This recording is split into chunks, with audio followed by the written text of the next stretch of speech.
Halo, selamat datang kembali di channel ini. Channel yang akan selalu memberikan informasi tentang bimbingan dan konseling. Pada video kali ini, saya ingin membahas satu topik yang sering dianggap sama oleh orang-orang yang awam di bidang bimbingan dan konseling. Apa itu? Yaitu perbedaan antara proses memberikan konseling dengan proses pemberian nasihat. Kenapa perlu dibahas? Karena banyak orang yang beranggapan kalau kedua hal ini adalah sama, sehingga banyak yang beranggapan kalau setiap orang itu dapat memberikan konseling. Padahal tidak seperti itu, bukan? Yang dapat dilakukan oleh semua orang itu adalah memberikan nasihat, tidak proses konseling.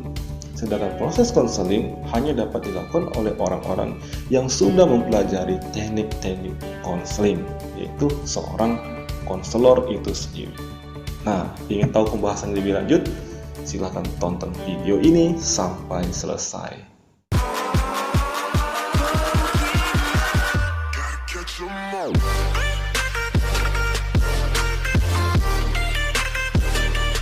Nah, jadi sebenarnya apa sih perbedaan dari kedua tindakan ini?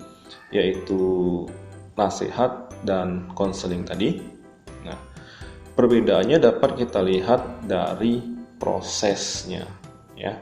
Nah, kalau dalam pemberian nasihat, prosesnya itu adalah pemberi nasihat mengharapkan kalau si klien dapat mengikuti arahan-arahan yang diberikan oleh si pemberi nasihat. Nah, sedangkan konseling itu adalah proses memberikan bantuan kepada klien agar klien tersebut dapat mampu menentukan keputusan-keputusan yang diambil dari pemecahan permasalahannya. Jadi udah jelas dari kedua hal ini. Dalam proses konseling, klien itu dibiarkan bebas untuk mengambil keputusannya sendiri.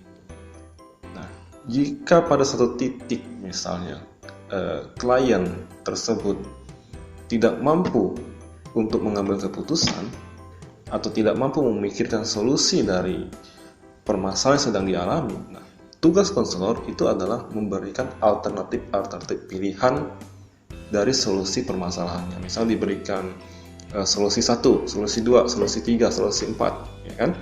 Nah, kemudian si klien yang memutuskan dia mau ngambil solusi yang mana, berikut dengan resiko-resiko yang akan ia ambil.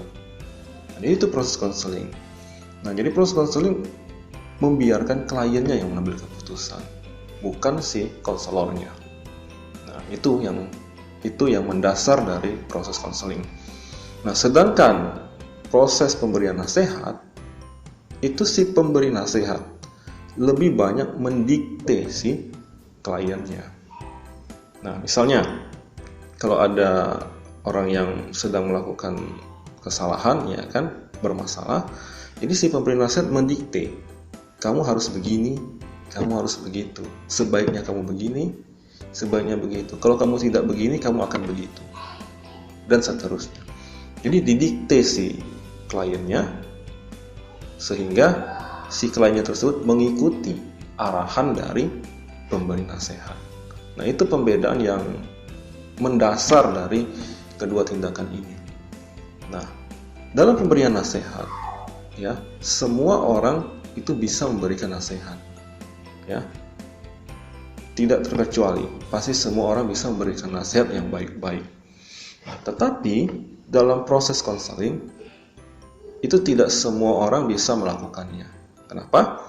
Karena dalam proses konseling memiliki teknik-teknik yang harus dipelajari, sehingga si konselor dapat mengarahkan klien untuk mengambil keputusan sesuai dengan yang diharapkan oleh klien itu sendiri, bukan yang diharapkan oleh si konselor.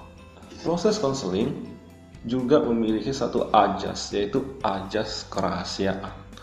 Nah, sehingga proses konseling tersebut hanya bisa dilakukan face to face antara seorang konselor dengan seorang klien.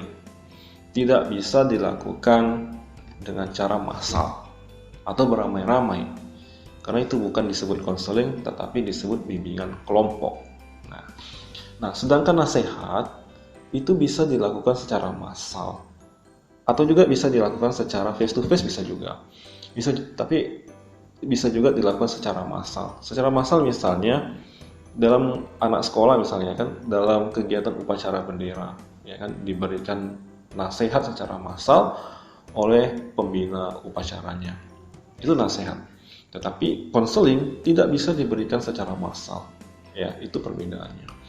Nah, sehingga proses konseling tersebut hanya dapat dilakukan oleh orang yang sudah terlatih dalam memberikan proses konseling. Demikian. Nah, demikian penjelasan dari saya tentang perbedaan antara nasihat dan konseling. Jika ada kekurangan dari yang saya sampaikan ini, teman-teman bisa menyampaikannya di kolom komentar. Dan jika teman-teman juga ingin memberikan kritik dan saran, teman-teman juga bisa melakukannya di kolom komentar. Sekian dari saya, sampai ketemu di video-video selanjutnya. Dadah!